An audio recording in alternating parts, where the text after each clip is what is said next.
All right, boys, as you can see, we got a little bit of a disaster going. Wheel well liners are out because you guys know they got burnt up from when they fell. They collapsed because too much wind was coming in. You know, your boy, I've been thinking a lot, got some shit going, and I'm actually using the wheel well liners to block the vents. Doing a little bit of custom stuff because those vents are like not functioning. There's no trans coolers, there's no rear cooler there, so I'm blocking them off to have more better airflow going around the car, and so there's not so much wind going through that vent hole, hitting my wheel well and pushing it, because that's just obviously a lot more drag on the car. And I really think that's why you know, the Mustangs have so much shake it in the hoods at high speed, because if you guys know, the wind comes in, and if you ever taken off your wheel well before, like above the wheel well, all the air is trapped up in the fender. So it comes in down here, comes up and around in the fender, and then it exits up here near the hood. And that's where the hood shakes, is like kind of in the middle in the back. So it starts dancing a little bit like that. And that happens with the Shelbys, that happens with the GTs. I got the same problem with my GT500. So I think that might be caused from the vents. Too much wind coming in, coming up, and getting trapped on the hood and causing that shake at high speed, because the air is trapped. It's in there and it's got to find its way out. So it's literally just lifting the front of the hood.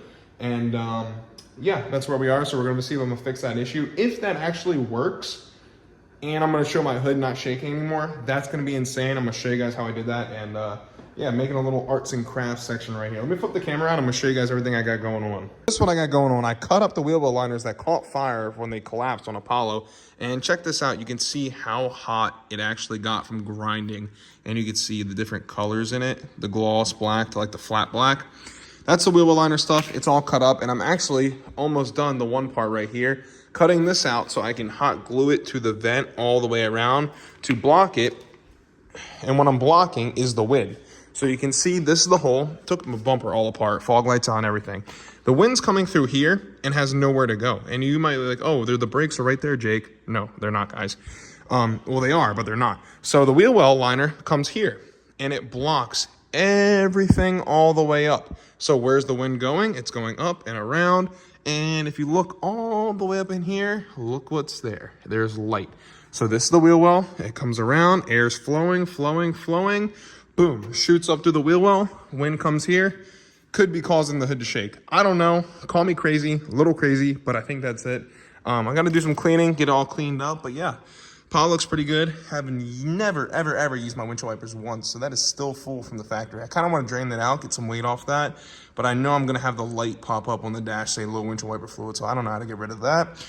On the other news, we're doing some custom stuff. My boy Derek's coming down this weekend. So we're going to give him a ride in Apollo as it sits, because it feels absolutely disgustingly fast right now. It's nasty. Not Shelby nasty, but it's nasty for NA. And then we're going to go back to the track, try to get that 130 mile an hour pass. It's going to happen. I know it. I can feel it. Got to knock this out, and then we'll see where the car stands. But it's going to be a long night for me, boys. It is going to be long. Drop a like, hit that subscribe button, get the channel to 100K. I've been grinding for you. I'm grinding for you right now, so let's keep this going. All right, guys, first one is complete. Cut out the plastic, and I used the heat gun, heated up to fit it all the way around the edges. Let me show you right here. Set this down. It fits in there actually perfect. I messed up on the gap just a little bit, but let me tell you, I did this all by hand and with scissors and my little cutter tool. So it didn't turn out too bad. Once I glue it and do my little zip ties, you're not even gonna see it. And then it's gonna block all the wind from going in there just like that. See that? Now this is exactly how the bumper should have came from the factory. But yeah, I guess it's more cost effective just to do the honeycomb holes. But yeah, that's how it's gonna look. All made out of wheel well liner. So yeah, pretty crafty with it. All right, guys, so we're picking up the next day. The passenger side is complete. The vent hole is completely closed. We used the wheel well liner, like I said, covered it completely. You can see it looks really good. And that's the wheel well liner blocking the hole. So it went from that to that, completely closed, and I did a good job. The only thing you can see right down there at the bottom, that's where I put the hot glue and I zip tied. I kind of threaded it through like I was sewing it with zip ties all the way through, so you can't even see them, and it's not even gonna come through at all. But look at the shit design of this bumper. Look at the gaps. Like, that is so bad. Like, all the wind comes up through here and can just rip all this down if you're going like high speed. But such garbage. I literally just put 3 zip ties here just to hold it even more.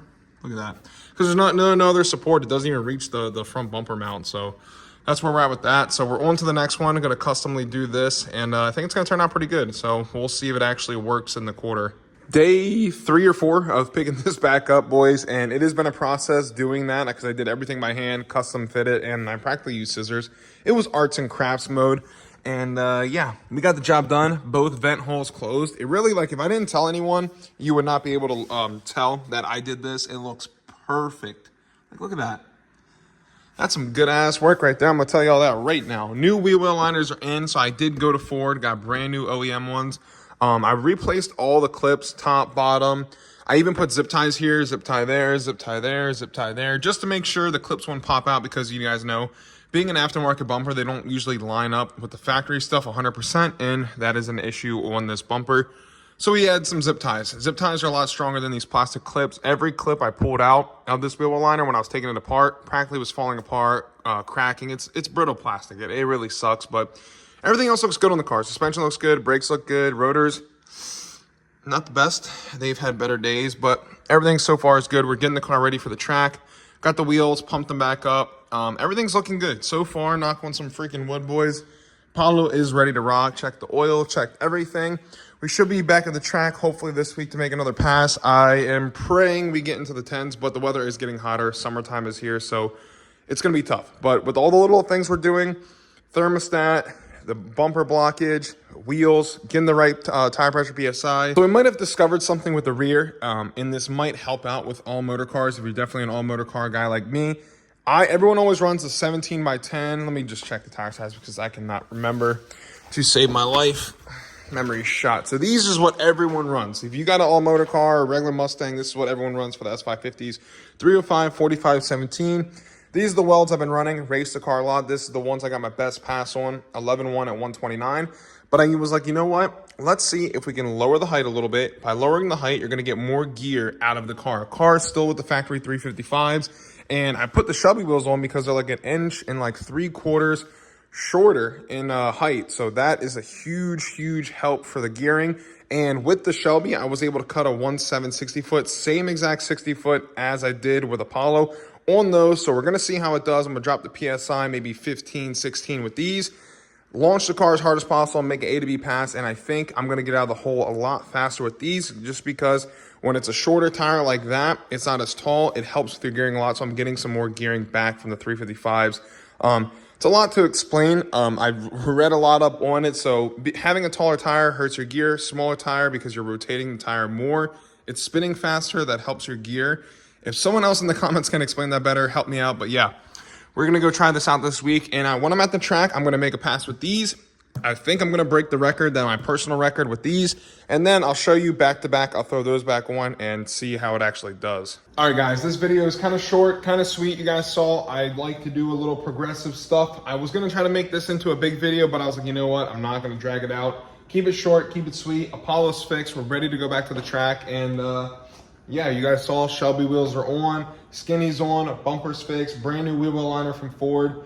Car's good, everything's looking straight, and it's summertime here. It is getting a little hot out, so hopefully we can hit the track at night, get a nice cool night, test and tune, and we can break the record, 130 miles an hour, my personal record, by the way.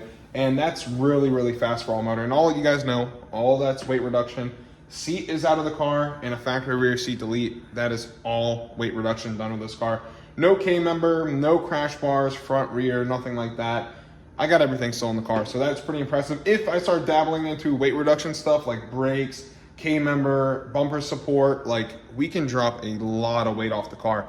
Maybe another 200-300 pounds, and every 100 pounds is a 10th. So if I drop 300 pounds off the car as it sits, that puts the car at like a 10.8, 10.9 car all day long. Then with the converter, two-step, that's at least 4/10 of a second right there. So we're looking at like maybe, I want to say 1050. If it goes 1050 at 130 miles an hour, I am more than happy with this car with it just being bolt-ons, unopened motor, stock cams, stock heads.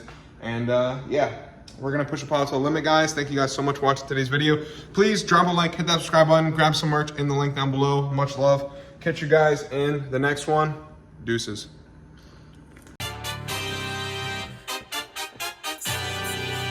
Everybody waiting for the come up. I ain't sharing one thing. Yeah. I'ma keep on working till the sun up. Till I get my rollie and my chain. Yeah. Down in my life when I dropped out of class and fuck you to college, they scamming your ass and you don't even know what the fuck you there for. Government made you the puppet, you know. Ain't nobody gonna tell you, but the only ones that stay on woke. Yeah. Please wear your mask, that go save you. Stupid motherfucker, that's a joke. Yeah. Once he starts calling, the calling won't stop till my Lord Jesus Christ. We ain't praying enough.